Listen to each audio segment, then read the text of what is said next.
இன்றைக்கி ஒரு சூப்பரான மினி விலாக் பார்க்கலாமா? இன்றைக்கி எங்கள் வீட்டில் என்ன டிஃபன் அப்படின்னு பார்த்தீங்கன்னா, இட்லி வித் டிஃபன் குருமா. இந்த டிஃபன் குருமா எப்படி செய்கிறது அப்படின்றத பார்க்கலாம். இது வந்து என்னோடய சப்ஸ்கிரைபர் செல்வி அப்படின்றவங்க என்கிட்ட ரெக்வஸ்ட் பண்ணி கேட்டிருந்தனால நான் அவங்களுக்காக ஷார்ட்ஸ் போட்டிருக்கேன்.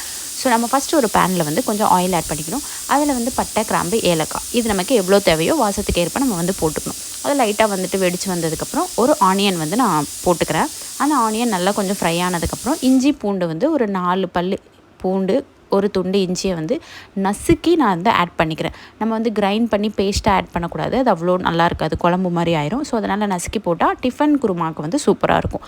அதுக்கப்புறம் 2 தக்காளி, நல்லா பழுத்த தக்காளி 2 தக்காளியை நான் வந்து ஆட் பண்ணிக்கிறேன். அதுக்கப்புறம் அதுக்கு தேவையான அளவு உப்பு, குருமாவுக்கு தேவையான அளவு உப்பு, அதுக்கப்புறம் கொஞ்சம் மஞ்சத்தூள், கொஞ்சம் மிளகாத்தூள், 1 ஸ்பூன் வந்து தனியாத்தூள், அப்புறம் வந்து லைட்டாக ஒரு ஸ்பிஞ்ச் வந்து கரம் மசாலா, இது எல்லாமே நம்ம ஆட் பண்ணிக்கிட்டு அந்த மசாலாவோட பச்சை வாசனை நல்லா போகிற அளவுக்கு நம்ம வந்து ஃப்ரை பண்ணி விட்டுக்கணும். அதுக்கப்புறம் கடைசியாக வந்து கொஞ்சமாக வந்து தண்ணி ஊற்றிக்கணும். ஸோ தண்ணி ஊற்றி அது தண்ணி வந்து கொஞ்சம் கொதிச்சிட்ருக்குற நம்ம அந்த கேப்பில் நம்ம வந்து தேங்காய் அரைச்சி எடுத்துக்கணும். வெறும் தேங்காய் மட்டும் போட்டு அரைக்காமல் தேங்காய் கூட கொஞ்சம் சோம்பு, அப்புறம் வந்து கொஞ்சம் வந்துட்டு ஒரு 2-3 ஸ்பூன் வந்து பொட்டுக்கல்ல, ஒரு பட்டை, ஒரு கிராம்பு இது மட்டும் போட்டு ப்ளஸ் கொஞ்சம் கசகசா இதெல்லாம் போட்டு நம்ம நல்லா கிரைண்ட் பேஸ்ட்டாக அரைச்சி எடுத்துகிட்டு வந்து கொதிச்சிட்ருக்க அந்த மசாலாவோட தண்ணியில் வந்து நம்ம இந்த அரைச்சிட்டு வந்த பேஸ்ட்டையும் நம்ம ஆட் பண்ணிக்கணும்.